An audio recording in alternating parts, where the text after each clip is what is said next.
ઉત્તરાયણમાં પાડોશી પરિવારને ખતમ કરવાના કારસાનો પર્દાફાશ થઈ ગયો છે। લાડવાની પ્રસાદીમાં ઊંઘની ગોળીઓ ભેળવી આ ષડયંત્ર આખું રચવામાં આવ્યું હતું। પાડોશીઓને ખતમ કરી દેવાનું આ ષડયંત્ર હતું કે લાડવાની પ્રસાદીમાં ઊંઘની ગોળીઓ નાખી દીધી। પોલીસે મુખ્ય આરોપી મહિલા જે છે ઉષા મહેન્દ્ર નાકરાણીની ધરપકડ કરી છે। દીકરીના પ્રેમ લગ્ન પાછળ પાડોશી પરિવારનો હાથ હોવાની તેને શંકા હતી, તેના કારણે આ તરકટ રચ્યું। શાલિગ્રામ સ્ટેટ્સમાં ઝેરી લાડવા ખાતા સસરા અને પુત્રવધુ બેભાન થઈ ગયા હતા। પોલીસે સીસીટીવી અને શકમંદોની પૂછપરછના આધારે આખો ગુનાનો ભેદ ઉકેલી નાખ્યો છે। ઉષા નાકરાણી પૂછપરછમાં પરિવારને ઝેર આપવાની વાત તેણે કબૂલી લીધી છે। પોલીસે મહિલાની અટકાયત કરી વધુ કાયદેસરની કાર્યવાહી જે છે તે હાથ ધરી છે।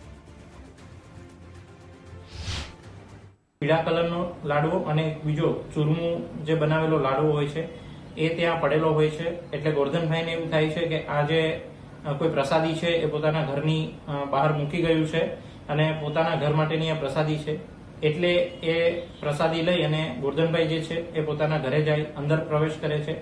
હવે આ પ્રસાદી લીધા બાદ ગોરધનભાઈ જે છે એ ફરીવાર પોતાના મિત્રો સાથે બેસવા માટે નીચે ચાલ્યા જાય છે।